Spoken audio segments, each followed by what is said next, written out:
Sara Bharrat tells powerful stories for change. She began her career in journalism at the Starbuck News and later transitioned into development work. She's known for her articles on Guyanese politics published on her blog withoutwaxgy.org. And she's also telling us just now she started blogging in 2008, actually, a long time ago. So through her blog, she has engaged in public debate with former head of the Presidential Secretariat, Dr. Roger Luncheon, and has had an open letter to President Granger published in the national newspaper soon after he was sworn in. She is committed to solution-oriented thinking and action to secure Guyana's future. Sara currently works in conservation communications as a total weight training geek and is halfway to her fitness goal for 2018. Good evening. First of all, I am a director on the board here at Moray House Trust. So on behalf of the board, I'd like to say welcome and thank you so much for being with us. To the people who will be listening to this online, thank you for listening and continue supporting us. To our bloggers, you're all very young. I feel very old. Thank you for being here. We really appreciate it. So let me tell you, before I start reading two very short pieces for you, why I started blogging. I woke up one day in my early 20s and I was very angry. I looked around me. I saw things that for the life of me I couldn't understand, like racism. So I like a boy that's not the same color as me as a problem.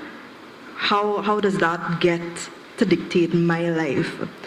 And then I was at university at the same time, so I really poured all of my literary education into deconstructing this thing. And what I came up with was that our political system, our political culture, really fueled it and used it as a tool to gain and maintain power, to gain and maintain our political power. And that is what really pushed me. I'm the granddaughter of a cane cutter. He passed away in 2008. My grandmother was a vendor at Border Market. My generation of my family were the first to acquire a tertiary education. And my grandmother, my nanny, she looks at me sometimes and she doesn't really fully understand me. She doesn't fully understand the world that I exist in, but she loves me and she takes pride in the fact that she is who allowed me to become who I am today.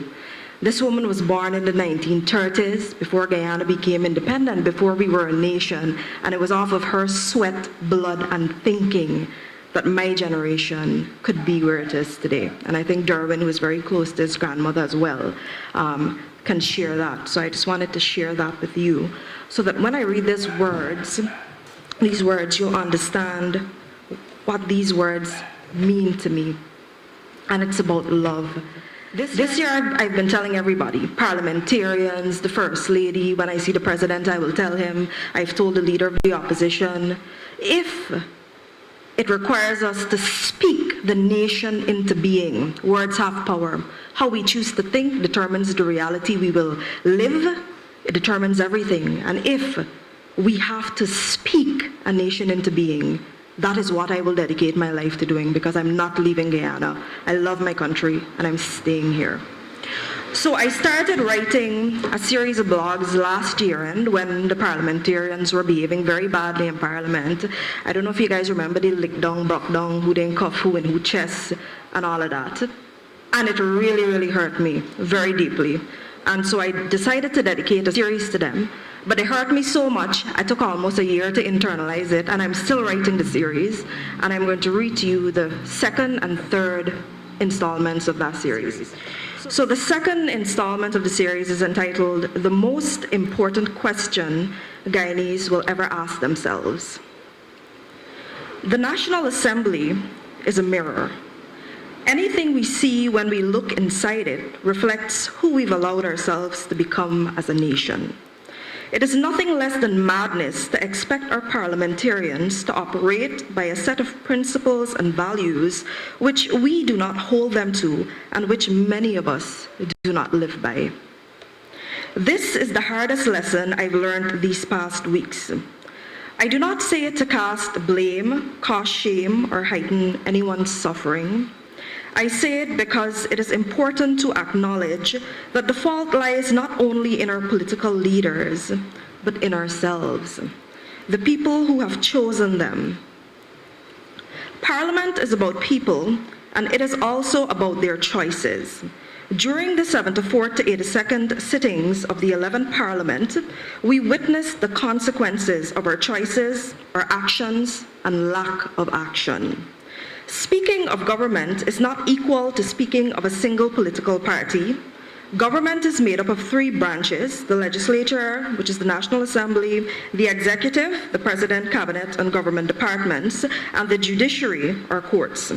All our major political parties have a voice in Parliament: a Partnership for National Unity, Alliance for Change, and the People's Progressive Party. Together, they represent most of our people. In many ways, the unsettling events we've witnessed in the National Assembly recently are products of a type of political loyalty that is built on and strengthened by distrust. We do not trust each other, nor do we feel entirely safe among each other. Our distrustful nature is in turn a product of both periods, before and after independence. Loyalty is the currency we have used to pay for protection and a feeling of security. And what threat is it that terrifies us so much? Each other. Beneath our distrust is a deep-rooted fear of each other, which feeds frustration, anger, resentment, and hate. Our loyalty to the group we believe keeps us safe blinds us. In such a situation, loyalty is no longer a virtue, but it has become a vice.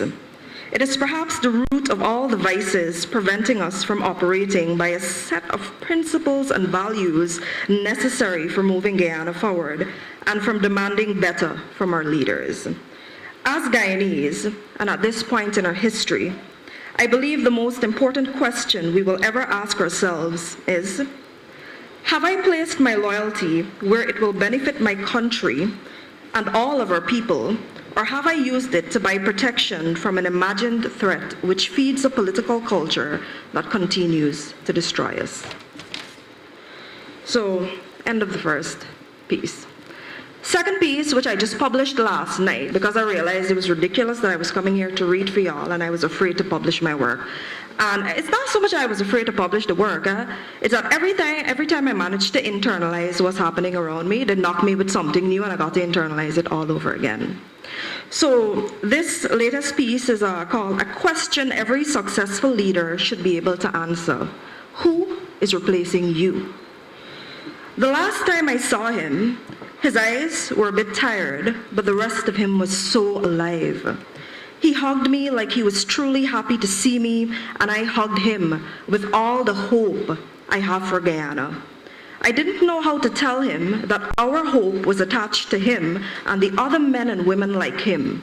Before I left him that day, I looked him in the eyes so I could feel him, measure him, before I finally said, mentoring is the most important thing you can do for us now. Not so long after, I saw another man like him from the other end of the loyalist spectrum. He told me that leaders were ordained by the good Lord or chosen by the people. I looked him steadily in the eyes and I did not miss his meaning. He was really telling me that I should not think of myself as a leader because I was neither ordained nor chosen. I looked at him closely that day. I could see that his body was failing, that his spirit, though strong, was no longer full of light. These men are more alike than either of them would ever admit. They are so wrapped up in their respective loyalist priorities and in their struggle against each other that they have either done one of these four things that I'm about to list. Failed to recognize that a good leader can always identify who will replace them and is always teaching and guiding the development of future leaders. 2, they have recognized the importance of mentoring but believe they have all the time in the world to do it. 3, They have become so self-interested that they no longer truly care about securing Guyana's future. Or 4, they have chosen to believe that they will never die. More than 65% of our population is currently under the age of 35. Now, my stats may be a bit outdated. With the rest of the world fast learning that Guyana is not Ghana and biting into our story very hard, we need to ensure we are building the capacity of our young people to lead Guyana into the future. Our contemporary leaders may not be able to claim success unless they can answer a very simple question: who is replacing you? I have had the good fortune of sharing words with and looking in the eyes of some of our national leaders. Some of them are working hard. Others treat supermarket parking lots as their stage for demonstrating that the bad man run things attitude of power-drunk politicians is very much alive. Both kinds sit on either side of the National Assembly, and together they share responsibility for ensuring Guyana has strong leaders to take her into the future.